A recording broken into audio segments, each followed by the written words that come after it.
Bonjour, ici Daniel Breton. Fin de la deuxième journée d'essai de la rencontre au sommet des véhicules électriques avec mes comparses Yannick Asselin, Jean Gariepi, Sylvain Juteau, Sébastien Potier et quelque part là-bas, Ève-Marie Taitila qui vient nous rejoindre. Donc, comme vous avez pu le constater, on a passé 2 jours à rouler faire beaucoup de kilométrage. En tout et partout, on a dû faire plus de 900 km hier et aujourd'hui. Fait 2 recharges rapides, on a fait des tests de toutes sortes et on va parler de ça aujourd'hui pour, dans le fond, avoir une idée globale des qualités des voitures qu'on a testées. On a testé, comme vous le savez, la Nissan Leaf Plus que voici, la Hyundai Kona, la Kia Niro électrique, évidemment, la Chevrolet Bolt électrique et la Tesla Model 3 Short Range Plus. On va commencer par les remerciements pour être certain que je ne les oublie pas. Ce week-end électrique n'aurait pas pu être possible sans la collaboration et la participation de plusieurs joueurs importants, dont évidemment Sylvain Juteau et Roulé Électrique, qui nous ont fourni les infrastructures, les bureaux et tout ça, de l'AVEC, qui ont aimablement fait en sorte de participer à cet événement-là, de Bourgeois Chevrolet, avec un représentant, le digne représentant de Bourgeois Chevrolet, Yannick Asselin, et de Montréal Autoprix Division Hybride Électrique. Et il ne faut pas oublier Simon-Pierre Rioux, qui nous a fourni, évidemment, sa Tesla Model 3 personnelle. Et en plus, on avait une Nissan Leaf Plus fournie par Nissan Canada et une Kia Niro électrique fournie par Kia Canada et aussi la Hyundai Kona par le groupe Vincent. J'ai oublié personne? J'ai oublié personne. Parfait, super. Donc, on va commencer. On a fait un test en 17 points, 17 critères d'évaluation par rapport aux différentes qualités des véhicules électriques. Et on a noté de 1 à 5, c'est-à-dire 1 étant le meilleur des 5 véhicules par rapport à ce critère-là, le numéro 5 étant le moins bon. Fait que, il y a certains critères sur lesquels il y a consensus, d'autres sur lesquels il y a toujours débat, on va dire ça comme ça, n'est-ce pas? D'abord, petite chose dont j'aimerais parler, c'est votre expérience. Comment vous avez trouvé votre expérience ce week-end? Yannick? Moi, j'ai adoré ça. J'ai appris beaucoup de choses. Tu sais, comme ils disent, des fois, c'est bon de connaître la compétition. Dans mon cas, ça va être important. Ouais. Mais il y a certaines choses, il y a des modèles que j'ai appris à connaître beaucoup plus que je connaissais, des choses que j'ai vues. Mais j'ai pris beaucoup de notes, comme on dit. Là, fait que, mais j'ai adoré l'expérience, honnêtement. J'ai adoré ça. D'essayer l'auto, là, puis vraiment adoré ça. Toi, Jean? Bien, c'était vraiment enrichissant comme fin de semaine. C'est sûr qu'on a passé beaucoup de temps sur la route, mais c'est le partage qu'on a eu entre nous autres. Et surtout, c'est ces résultats-là qui vont faire qu'on va être capable de mieux en parler à nos membres à l'AVEC, aux gens qui viennent consulter le blog, le site Internet. Donc, ça amène une belle comparaison lorsqu'on fait les essais de véhicules électriques, mais un après l'autre. On les regarde spécifiquement sur les mêmes critères. Donc, c'est vraiment très intéressant. Toi, Sylvain? J'ai adoré. Ça a été A1. Évidemment, la camaraderie qu'on a eu tous ensemble. J'ai remarqué qu'on n'est pas si boqués que ça. T'sais, on est tous des têtes fortes. Mais, ben voyons. Moi, certains de mes collègues m'ont amené des arguments, puis ça m'a influencé. C'est sûr qu'il y a des points qu'il n'y a pas moyen de me faire changer d'idée. Ouais. Mais je pense qu'on a tous été humbles là-dedans. Ouais. Puis on a été ouverts d'esprit. Puis il y a aussi le fait qu'on a fait rien que ça. Ouais. Fait que là, on pensait rien qu'à ça aussi. Ouais, les 5 véhicules, on les avait, évidemment, on les a conduits beaucoup, chaque modèle, un à la suite de l'autre, par alternance. Fait que là, on est vraiment capable de comparer. Ouais. Génial. Bravo pour l'initiative. Et toi, Taï? En fait, je trouve ça intéressant. Étant la seule fille du groupe, bien, merci de votre accueil, les gars. J'ai été surprise parce que je croyais là, que mes critères seraient très différents de ceux des gars. J'ai été capable d'être objective. Puis je suis arrivée à pas mal de résultats similaires à vous, mais j'ai aussi déterminé qu'il y a une grande différence entre les besoins et les envies. Et ça a été bien pour moi de voir ça en fin de semaine. Puis je défie les conjointes, les femmes aussi, de se joindre à ce type d'activité-là la prochaine fois que l'AVEC où on fera ce type de comparatif-là. C'est très intéressant, là. Super. Et toi, Sébastien? Moi, en fait, le week-end, je l'ai trouvé très hot, si on veut pas faire un jeu de mots. Parce qu'il faisait chaud et il fait toujours chaud. La Nissan Leaf aussi, elle l'a trouvée chaude, celle-là.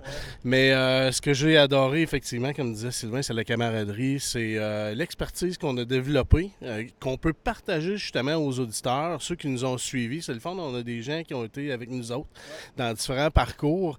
Et puis, moi, j'ai trouvé ça super excitant. Ça m'a permis vraiment d'approfondir mes connaissances. Puis, je vais pouvoir les partager justement avec tout le monde alentour. Super.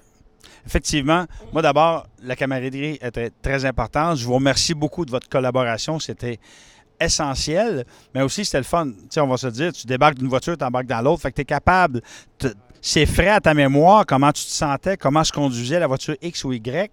Donc là, c'est beaucoup plus facile de comparer en temps réel. Donc, on va commencer par les critères. Il y a des critères, comme je vous disais, pour lesquels il y a consensus. Par exemple, l'autonomie, numéro 1, celle qui a le plus d'autonomie de toutes les voitures qu'on a testées, la Hyundai Kona électrique, qui faisait facilement au-dessus de 400 km, suivi de la Niro et la Bolt, qui était à peu près kiff-kiff, hein, quand même.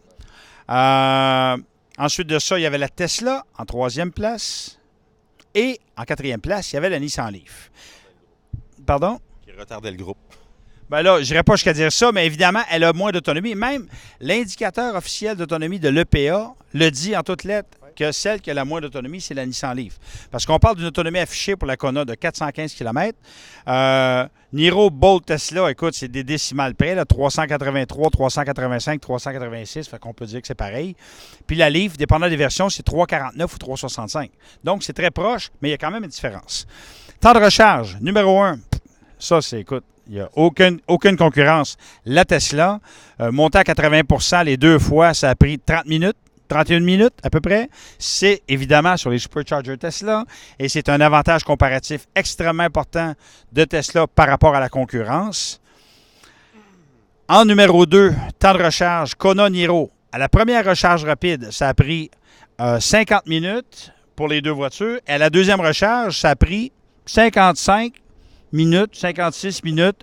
Donc, ça jouait pas mal dans les mêmes paramètres. Pour ce qui est de la Chevrolet Bolt, première recharge, 57 minutes. Deuxième recharge, 60 minutes. Donc, nous, on pensait, d'ailleurs, Yannick craignait que la Bolt se ferait totalement larguer au niveau du temps de recharge rapide et ça n'a pas été le cas. Je suis fier de mon bébé. Ça, évidemment, c'est par temps chaud. Oui. OK? Mais c'est... On verra en hiver. On verra en hiver. Puis, évidemment, numéro 4, la Nissan Leaf. Là, la Nissan Leaf, on a eu une surprise. Parce que, comme je vous disais, hier, il faisait chaud. Il faisait à peu près 31 degrés. La première recharge rapide, 90 minutes pour se rendre à 80 %. On était estomaqué tout le monde. Et la deuxième recharge rapide, 95 minutes. Ça, c'est certain qu'on était déçus de ça. Et puis, on ne s'y attendait pas. Moi, je m'attendais à ce que la deuxième recharge rapide, par temps très chaud, soit peut-être plus problématique, mais pas la première. Pas la première, effectivement.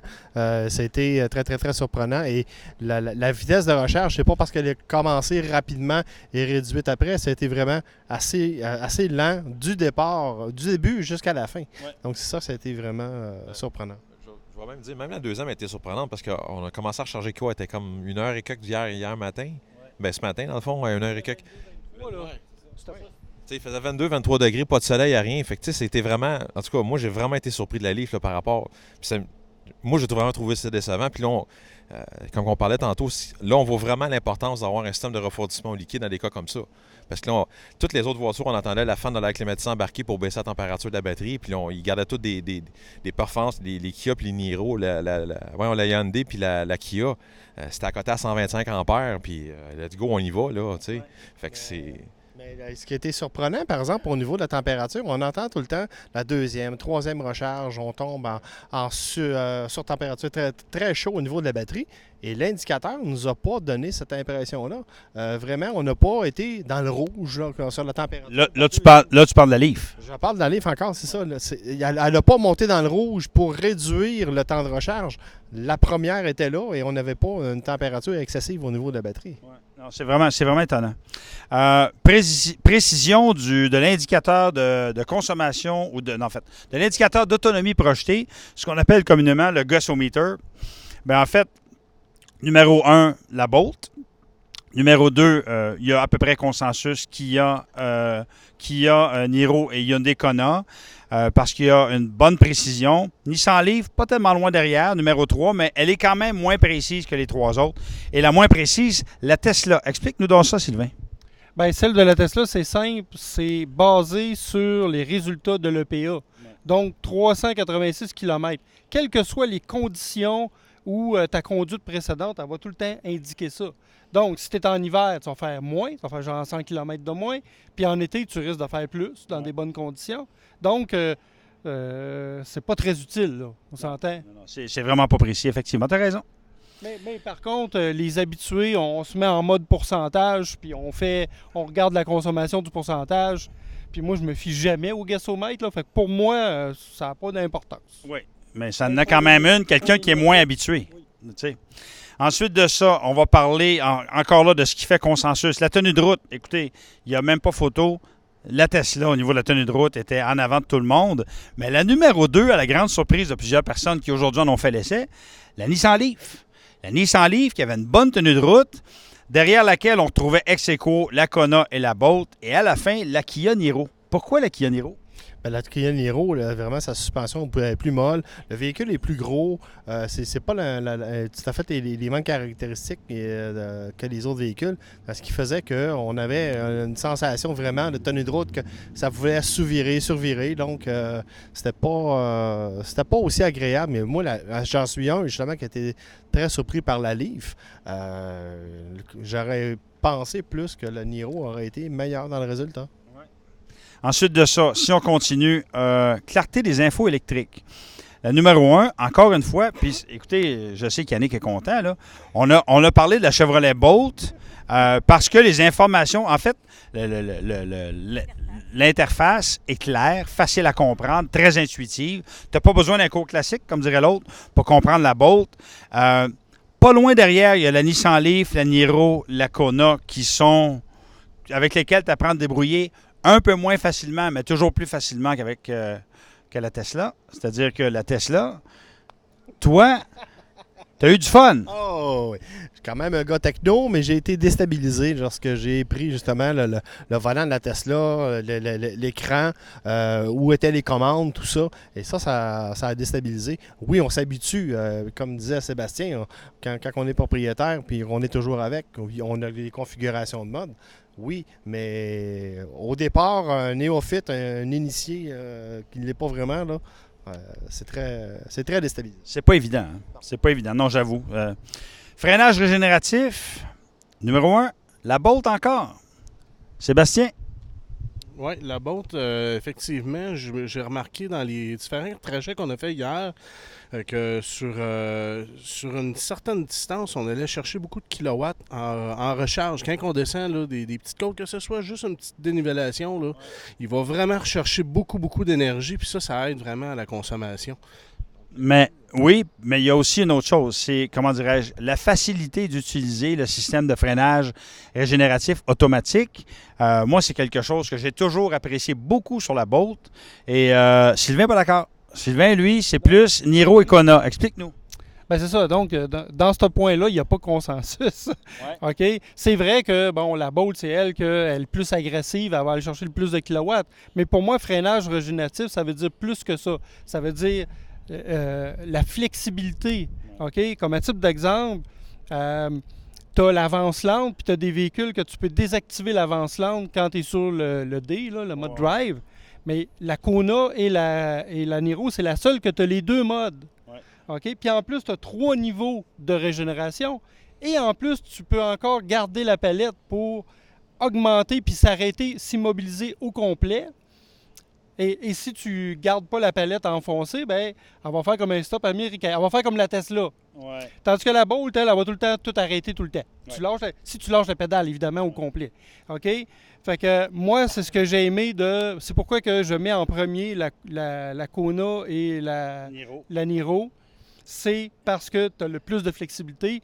Fait que ceux qui veulent des arrêts au complet, ils vont pouvoir le faire. Ceux qui veulent plus de creep, ils peuvent décider. Ceux qui en veulent, ben, ils sont capables. Oui. Tandis que les autres, ben, la Tesla, tu es capable de l'enlever, mais il faut que tu ailles dans les settings et dire j'enlève l'avance lente ou je le mets. Ouais. OK. Mais donc, ce que tu dis, parce que là, c'est important que les gens comprennent, c'est que pour ceux qui veulent faire des stops américains comme Sylvain Juteau, ben la Niro et la Kona est avantageuse. Un policier qui va faire son quota de ticket, il suit Sylvain, c'est ça? Ça va l'aider. OK. Si on parle d'accélération, il y a eu consensus. C'est vraiment, écoutez, il n'y a pas photo encore une fois. La Tesla est en numéro 1, suivi Bolt et Kona, je dirais à peu près nez à nez, mais pas loin derrière, il y a la Leaf et en dernier, la Niro qui traîne un peu de la patte. Viens ici, Taille. Donc, qu'est-ce que tu as à dire là-dessus? Sur l'accélération, Oui, sur l'accélération des différents véhicules, parce que là, toi, tu as conduit la Tesla et tout ça. Toi aussi, tu as trouvé que l'accélération de la Tesla était vraiment supérieure à celle des autres. oui, effectivement. Puis elle était la Bolt, puis la Kia. J'arrivais même à faire crisser les pneus lorsque je faisais de l'accélération dans les courbes, ce qui n'arrivait pas avec la Tesla. La Leaf aussi, je trouvais qu'elle était beaucoup plus pas molle, comment je pourrais dire, souple au niveau de l'accélération, ce qui est bien. Au niveau sécuritaire, je me sentais très en sécurité dans la Leaf. La Niro, là, non, elle n'était pas dedans du tout. Là, c'était Plus tranquille. plus tranquille là, comme On va dire ça conduite. de même. Oui, effectivement. Mais une chose que Sylvain a souligné tout à l'heure à juste titre, c'est que la seule, dans le fond, où on avait l'impression que la voiture était complètement plantée au sol, c'est-à-dire qu'il n'y a pas de crissement de pneus ou quoi que ce soit, c'est la Tesla. Définitivement. Puis, pourquoi? Parce que c'est une traction arrière, c'est une propulsion. C'est une propulsion. Fait que, donc, évidemment, toute la masse s'en va vers l'arrière quand on accélère, puis là, ben il y a de la traction. Ouais, Ça mord. vraiment. OK? Puis, Il y a le système de gestion aussi de traction Oui. très efficace. Oui. puis c'est pour ça que, même si c'est une 2 roues motrices, c'est mieux que bien des 4x4 à gaz, Effectivement. une Tesla modèle 3. Effectivement. Tandis que les autres véhicules, ben, c'est des tractions avant, puis là, ben, quand on accélère, ça fait comme une levée de poids. Ça allège le devant, puis là, ben, on entend les pneus crier, parce Ouais, que, absolument. évidemment, il n'y a plus de poids. C'est clair, c'est très clair. Bon, ensuite, si on parle d'infrastructure, en fait, c'est extrêmement facile. C'est-à-dire que la Tesla est très avantagée sur toutes les autres parce que vous avez tout le réseau de supercharger qui fait en sorte que, tu n'arrives pas à un endroit où il y a une borne de recharge rapide, c'est 8, 10, 12, 15, 20, 30, 40 au même endroit. Donc, de l'attente, comme on voit certaines bornes, comme ici chez Roulé électrique, parce qu'il manque de bornes de recharge rapide, tu vois à peu près jamais ça avec Tesla. Donc, c'est un gros avantage, l'infrastructure Tesla, sur les autres constructeurs, et d'autant plus grand que depuis quelques jours, si tu as une Tesla Model 3, tu peux avoir l'adaptateur de CHAdeMO qui fait qu'en plus du réseau Tesla, tu peux te brancher sur des BACC. Donc, c'est clair que Tesla est en avant des autres. Les autres, on les met tous en arrière. Si on regarde par rapport à la visibilité intérieure, c'est-à-dire quand on est assis en dedans, est-ce qu'on voit bien dehors? Bien, en fait, ce que j'ai ici, corrigez-moi si je me trompe, on s'était entendu pas mal là-dessus, c'était Bolt et Leaf en avant, Niro en troisième et Kona et Tesla en queue de peloton. Pourrais-tu nous parler de ça, s'il te plaît, Yannick? Au niveau de la Tesla, puis en tout cas, moi, la Kona, mais moi, vraiment pour la Tesla, c'est que oui, on voit très bien à l'avant, par contre. Là, on voit que on regarde la voiture de face, mais on voit vraiment qu'il y a une très grande vitre en avant. Mais à l'arrière, c'est une très, très, très petite vitre. Une des grosses raisons pourquoi que la Bolt est numéro 1, c'est qu'on voit toute l'auto, surtout dans le modèle qu'on avait, c'est un modèle Premier avec la fameuse caméra arrière qu'on voit absolument le derrière d'une façon extraordinaire. Mais la Tesla, c'est vraiment une question de vision arrière là, qui est venue en dernier, là, autant que la Niro. Là, c'est de la Niro, c'est ça?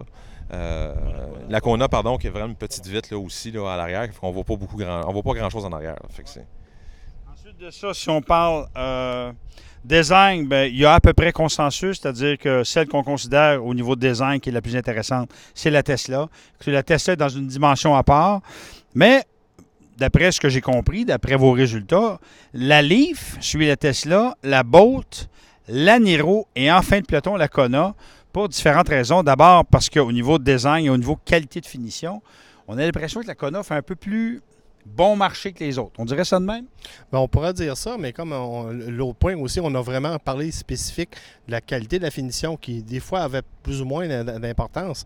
Mais dans l'ensemble du véhicule, c'est sûr que c'était très sûr et certain que la Kona, c'était la dernière. Puis en plus, dans l'espace habitacle, on est plus serré, tout ça. Ouais. Donc, c'est toute cette partie-là du design comme tel. C'est un design déjà vu, mais qui est plus ou moins intéressant. Là, il y a des points sur lesquels il n'y a pas consensus. On va finir là-dessus. Confort. Écoutez, mes critères de confort ne sont clairement pas ceux de Jean Gariepi ou de Sylvain Juteau ou de Sébastien ou de Ty ou de Yannick. Donc, écoutez, au niveau confort, moi, j'ai considéré que la Niro était extrêmement confortable. Les sièges sont très confortables, tout comme les sièges de la Leaf sont très confortables et les sièges de la Tesla sont très confortables. Donc, un peu en arrière, tu as la Bolt et un peu en arrière, tu as la Kona pour différentes raisons. Ce n'est pas les sièges, parce que la Kona, l'espace est plus exigu pour la conduite. Mais il y a aussi le confort si tu es assis en arrière. Donc, c'est-à-dire que si tu as plus d'espace en arrière, il y a aussi un côté confort. Mais il y a quelqu'un, je ne me souviens pas lequel, je ne me souviens pas si c'est Yannick ou c'est Sylvain, qui disait le confort d'une Tesla, pas si confortable que ça parce qu'elle porte dur. C'est moi. C'est toi, ça? Oui. Elle porte dur, donc moins confortable, surtout avec l'état de nos routes au Québec. Oui. OK? Avec les nids de poules, etc. Bon, là, c'est moins pire, là. Oui. Mais, tu sais, c'est sûr que si tu t'en vas en Floride, tu montes en Floride avec les belles routes en Floride. Oui, les tables de billard. Là. On s'entend que là, la Tesla est fantastique. Ouais. Fait que moi, ça a un impact confort. OK? C'est sûr que si tu as une suspension plus molle, ça va aider à compenser le défaut de nos belles routes québécoises. Comme la Niro, qui a une suspension un peu plus molle, donc qui tient moins bien la route. Mais la Leaf est confortable et tient bien la route en même temps. C'est un bel équilibre. Ça m'a impressionné sur la Leaf. Ouais. C'est la seule qu'elle peut être le fun à conduire, qu'on peut être agressif, mais tu perdras. Elle sera pas dure, elle n'aura pas une tenue de route tape-cul. Ouais. Okay. Tandis que la Niro, ben oui, elle est confortable, mais à quel prix? Ouais. Tu as un bateau, elle a plus bateau. OK. Intéressant, ça. Ensuite de ça, on parlait de freinage régénératif. Ça, on en a parlé tout à l'heure. Espace cargo passager. Écoutez, l'espace cargo passager, c'est un concept, c'est-à-dire, on parle de l'espace pour les passagers, c'est-à-dire l'espace pour les passagers assis en arrière, mais l'espace cargo, là, il y a débat, c'est-à-dire que moi, je me disais, bien, espace cargo et espace passager, la Niro devrait être la gagnante. Il y a la Leaf aussi qui est pas loin derrière, qui est un peu plus petite, la Bolt, mais en arrière de ça, il y a la Tesla, la Kona. Mais là, il y a Yannick qui n'est pas d'accord. Parce que toi, tu sembles dire, non, espace cargo passager, là, c'est pas ma vision des choses. Vas-y donc. C'est au niveau de la boat, là, moi personnellement, quelqu'un qui est assis en arrière, même une grande personne, un gars de 6 pieds 5 va s'asseoir en arrière d'une boat, il n'y aura vraiment aucun problème à s'asseoir. La tête, il tapera pas au plafond, il va y avoir de l'espace au niveau de ses genoux, etc. Ce qui n'est vraiment pas le cas de la Kona. Je dis, moi, je suis assis dans une Kona, c'est zéro. Là. Une Niro, il y a un peu plus d'espace. Une Tesla, il y a de l'espace, puis une Leaf, il y a de l'espace. Mais c'est tout l'ensemble à l'arrière, okay, que moi, personnellement, au niveau de la boat, je trouve qu'il y a énormément d'espace. Puis c'est des choses que les gens vont me dire souvent. Ah, je n'ai jamais pensé que c'était gros comme ça. C'est spacieux, il y a de la place, etc. Ça a une grande importance. Moi, je m'amusais, on n'a pas parlé tout à l'heure, mais moi, je m'amusais à regarder les coffres à gants. Les coffres à gants, c'est grand, il y a de la place pour mettre des affaires un peu partout. Mais il y a des places que. Je regardais la Nissan Leaf. C'est une petite affaire. Il rentre une paire de lunettes là, dans l'appui-bois central, puis c'est même pas un appui-bras, c'est un affaire caché. Le restant, il n'y a rien, on ne peut pas rien mettre là. C'est des affaires comme ça. Moi, j'ai regardé que, moi, dans l'ensemble, la boat avait beaucoup plus d'espace au niveau de l'espace cargo, en général, OK, que les autres véhicules. Okay. Toi, Jean, tu n'es pas d'accord, parce que toi, tu viens de comparer la Niro et la Bolt. Dis-moi ce que tu en penses. Ben, la Niro, moi, comme premier feeling, lorsque j'ai embarqué dans ce véhicule-là, je l'ai aimé. Là, puis on l'a fait une autre vidéo chez Montréal Autoprix, justement, où on est, moi et Martin Archambault de côté, puis on a beaucoup de dégagement au niveau des épaules. Je suis peut-être moins grand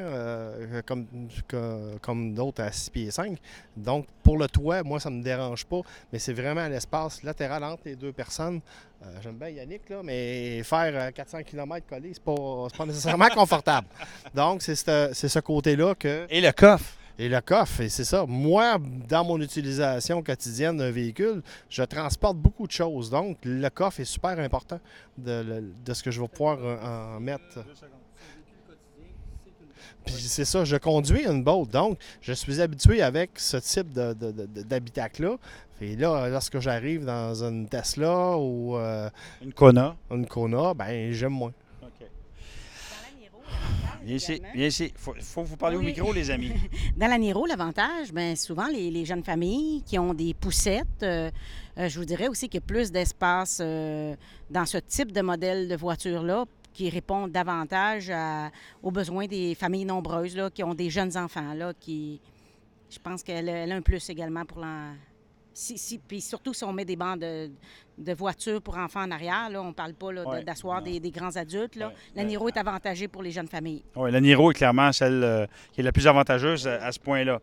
Dernier, 2 petites secondes. Vas-y, mon cher Yannick. Pour venir à la boat, moi, ce que j'adore de la boat, c'est le fameux deuxième plancher. Tu sais, il y a encore de l'espace en dessous, puis c'est très profond. Puis quelqu'un qui voudrait vraiment avoir encore plus d'espace, mais pourrait tout enlever le kit de gonflage, il y aurait encore un autre espace en dessous. Fait que moi, pour ça, c'est la profondeur du coffre en arrière, là, moi, c'est A1 pour eux autres. Là. Bon, là, on va finir avec la question qui tue, n'est-ce pas? Le rapport qualité-prix. Et là, il n'y a vraiment pas consensus. C'est-à-dire qu'il y en a pour qui le meilleur rapport qualité-prix parmi les voitures qui sont là, c'est la Kona, d'autres, c'est la Bolt, d'autres, c'est la Leaf, d'autres, c'est la Tesla. Bref, on va y aller une personne à la fois. Pour toi, Sébastien, meilleur rapport qualité-prix, puis là, de façon décroissante. Meilleur rapport qualité-prix, je te dirais, de façon décroissante. On commence par la meilleure.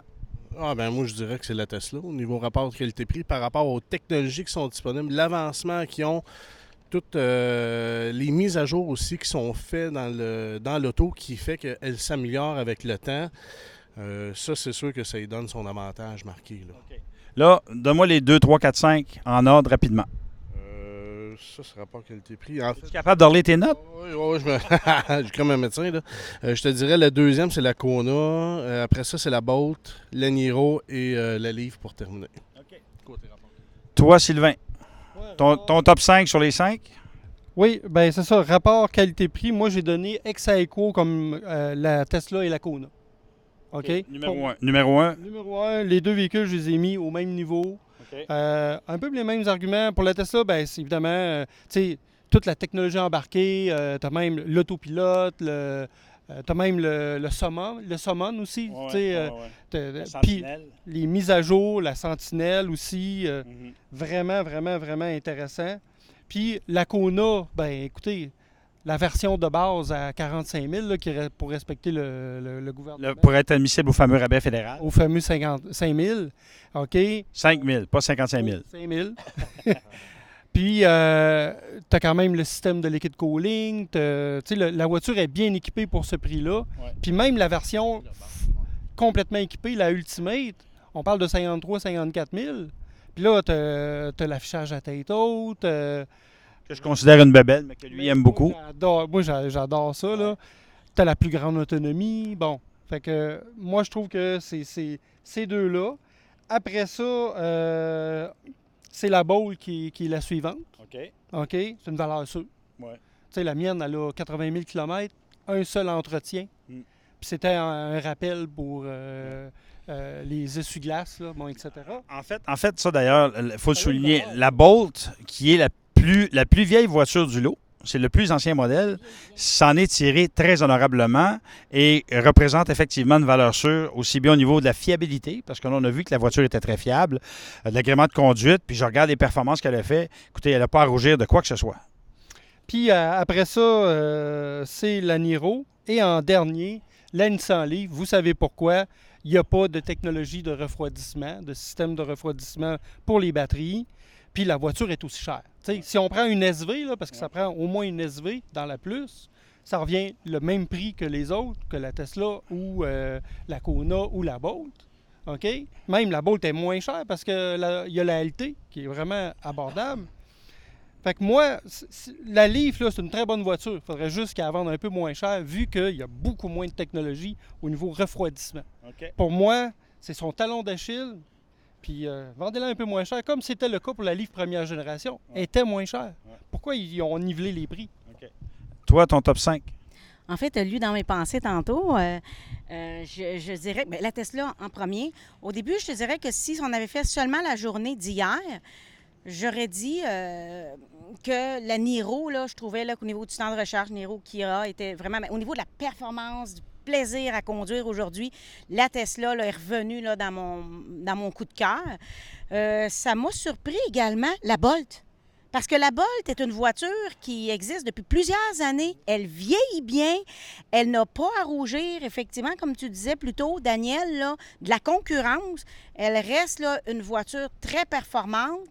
Malheureusement, je croyais que la Niro surpasserait la Kona par rapport au prix, mais j'adhère à quand on parlait tantôt, là, en parlant de nos arguments, Sylvain, tu m'as convaincu qu'effectivement, la Kona, elle avait quelque chose de plus. Et malheureusement... En fait, c'est surtout que la Kona est équipée avec des choses qui sont essentielles pour un prix moins cher que la Niro. C'est ça, dans le fond, que tu dis. Exactement. Et puis, je dirais, là, malheureusement, là, la Leaf... mais je dois ajouter que la Leaf, comparativement des autres générations, elle a une amélioration là, de 100 là, par rapport aux autres générations, mais elle demeure quand même un peu chère rapport qualité-prix par rapport à celles qui ont été testées aujourd'hui là, à ses concerts. OK. Toi, Jean? De mon côté, qualité-prix, c'est la Bolt, la numéro 1, pour exactement les mêmes les mêmes raisons. Merci. Pas chaud, hein? Ouais, je commence. Un peu fatigué aussi. Contrairement aux autres, moi, la Leaf, je l'ai mis en numéro 2. OK. Rapport qualité-prix. Oui, par rapport à une 60 kWh, le prix excessif un peu. J'adhère aussi à l'argument de Sylvain, sauf que justement, il n'y a pas juste le 60, il y a du 40, il y a différents modèles et c'est un véhicule qui est en progression. Ouais. Vraiment. 3, j'ai mis la Kona. 4, la Niro. Et la Niro ex-aequo avec Tesla. Je ne suis pas capable de mettre un plus que l'autre. Rapport qualité-prix. Des véhicules qui sont plus dispendieux, qui ont pour avoir toutes les options qui sont intéressantes et pour devenir performantes dans les modèles beaucoup plus chers. Donc, c'est ce qui fait que le rapport qualité-prix change. Mais coup de cœur, découverte, pour moi, c'est la Niro. OK. Intéressant. Yannick? Bon, les gens vont dire que j'ai un parti pris, mais... Moi, dans le rapport qualité-prix, j'ai plus vu l'ensemble de l'œuvre de qu'est-ce qu'on a tout vu dans la fin de semaine. La Bolt, pour le prix qu'elle a, versus les équipements qu'elle va donner, versus toute la technologie au niveau des batteries que ça va faire, etc. En deuxième place, j'ai mis la Kona. Pour tout ce qu'elle va offrir, même principe au niveau du prix, de la performance, etc. En troisième place, j'ai mis Tesla. La Tesla 3. Comme j'avais dit tantôt, moi je l'ai vu plus un côté du vendeur. Et là, on connaît les problèmes de peinture que certains véhicules ont. Moi, ça me dépasse que tu arrêtes un véhicule de ce prix-là, puis qu'au bout, tu n'as pas le choix de dire je vais mettre une protection 3M au niveau des ailes, etc. Parce que mon char, dans 6 mois, va être sandblasté. Ça me dépasse carrément. Là. On voit vraiment que c'est pas un design de véhicule à l'intérieur, mais vraiment une qualité de peinture qu'il faut travailler là-dessus. En quatrième lieu, j'ai mis la Niro. Pour la simple et unique raison, ce que je trouve inconcevable, c'est que oui, le prix est un peu plus cher quand on commence à prendre des équipements, mais un modèle de base de ne pas avoir de thermorégulation, de ne pas avoir une thermopompe, non. C'est parce que là, on va tomber comme... Quand tu es rendu à prendre un modèle de base dans le Niro, là, tu te trouves à tomber comme dans la Leaf. Pas de système de thermorégulation. On va arriver quoi avec les BRCC, mais ça va être super long à recharger.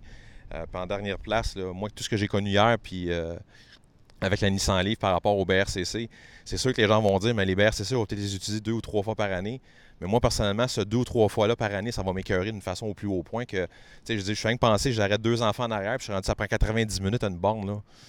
Je me semble que j'ai d'autres affaires à faire dans ma vie que ça, là, fait que... OK. Toi, Daniel? Moi, écoutez, ça a été pour moi très difficile. Parce que je dirais que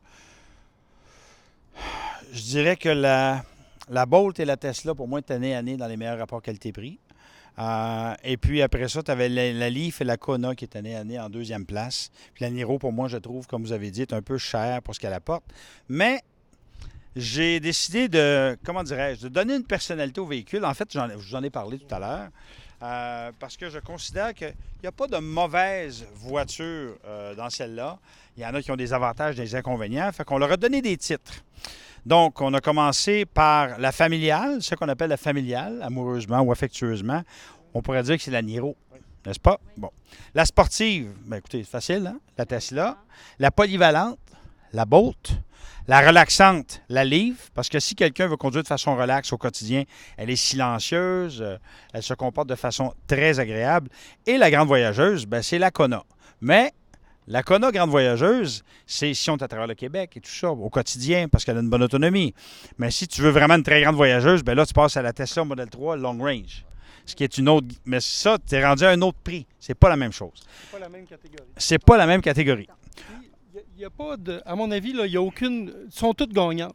Il n'y a pas de mauvaise voiture là-dedans. Parce que ça dépend des critères. Si ton critère, c'est je la veux la semaine prochaine ou je la veux rapidement, ben c'est pas compliqué. C'est la Tesla puis la Bolt. Ouais. OK? Si ton critère, c'est pour la famille, l'espace, ben écoute, C'est la Niro. c'est la Niro, effectivement. Puis peut-être la Bolt, parce que un peu les arguments de. Ouais. Puis surtout qu'elle est disponible aussi. Parce Oui, que, effectivement. tu sais, ça dépend vraiment des critères. Ouais. Si c'est je veux de quoi qui est sport puis qui est fun à conduire, ben là, c'est la Tesla puis la Kona, tu sais. Ouais. Fait que, écoute, on les a toutes nommées, là, tu sais. Ouais. Puis la Leaf, ben, c'est qu'elle est confortable. Puis Elle qu'elle est est fun silencieuse, elle est à- relaxante. Elle est fun à conduire. Ouais. OK? C'est la plus silencieuse.